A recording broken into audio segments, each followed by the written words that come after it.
ছয় দফা দাবিতে রাজধানীর তেজগাঁও টেকনিক্যাল কলেজের শিক্ষার্থীরা বিক্ষোভ করছেন। এর ফলে আশপাশের সড়কে তীব্র যানজটের সৃষ্টি হয়েছে। সেখানে আছেন সহকর্মী কামরুল হাসান, সরাসরি যুক্ত হব তার সঙ্গে। কামরুল, আমাদেরকে সেখানকার এখনকার খবর জানাবেন। যেমনটা বলছিলেন, আমি এই মুহূর্তে আছি রাজধানীর তেজগাঁও নাবিস্কো পয়েন্টে দাঁড়িয়ে আছি।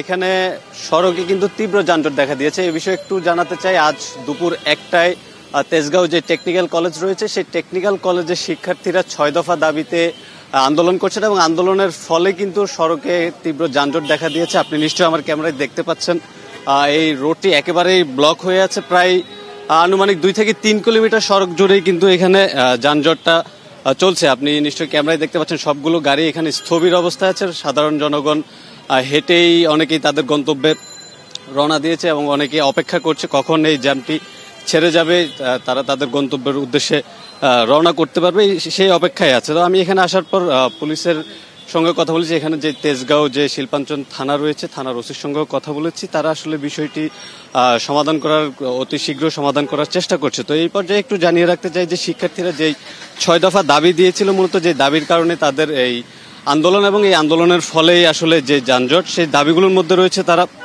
যে দাবি জানিয়েছে এর মধ্যে হচ্ছে কারিগরি সেক্টরের যে পরিচালনা রয়েছে সেই পরিচালনায় বাহিরের কোনো জনবল থাকতে পারবে না। তাছাড়া ডিপ্লোমা ইঞ্জিনিয়ারিং কোর্স 4 বছর মেয়াদি করতে হবে এবং প্রতিটি সেমিস্টারের পূর্ণ মেয়াদি করতে হবে। এছাড়া 2021 সালে যে বিতর্কিত নিয়োগপ্রাপ্ত সব ক্রাফট ইনস্ট্রাক্টর যারা ছিলেন তাদেরকে কিন্তু দ্রুত অপসারণ করতে হবে। এছাড়া কারিগরি সেক্টরের সব শূন্য পদে কারিগরি জনবল নিয়োগ দ্রুত সম্পন্ন করতে হবে। এছাড়া কারিগরি শিক্ষা অধিদপ্তরের সব নিয়োগ বিধিমালা সংশোধন করতে হবে। তো এরকম বেশ কিছু দাবি নিয়েই কিন্তু তারা বিক্ষোভটা করছে। তো এই পর্যায়ে আমি একজনের সঙ্গে একটু সংযুক্ত হব, একটু জানতে চাইবো যে উনি এখানে কেন অপেক্ষা করছেন। আঙ্কেল, আপনি এখানে অপেক্ষা করছেন কতক্ষণ ধরে, কেন অপেক্ষা? তো প্রায় কতক্ষণ হইব?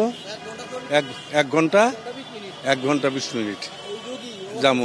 স্ক্যাটার ডাক্তারের নিছি, কমেন্টমেন্ট নিছি, ডাক্তারের লোকে দেখা করবো। এখন আমি ভোগান্তিতে পড়েছি। আমার অফিস হলো 6টায়, প্রায় 3 ঘন্টা ধরে জ্যামে বসে আছি। অফিসে ফোন দিচ্ছে, যেতে পারছি না। একটা ভোগান্তি, এগুলোর জন্য অনেক দায়ভার দিতে হচ্ছে আমাদের। যে সমস্যা হচ্ছে যেতে, এই যে গ্যাস যাচ্ছে গাড়ির, অফিস লেট হয়ে যাচ্ছে, অনেক সময় এই কারণে চাকরি নিয়ে সমস্যা হয়।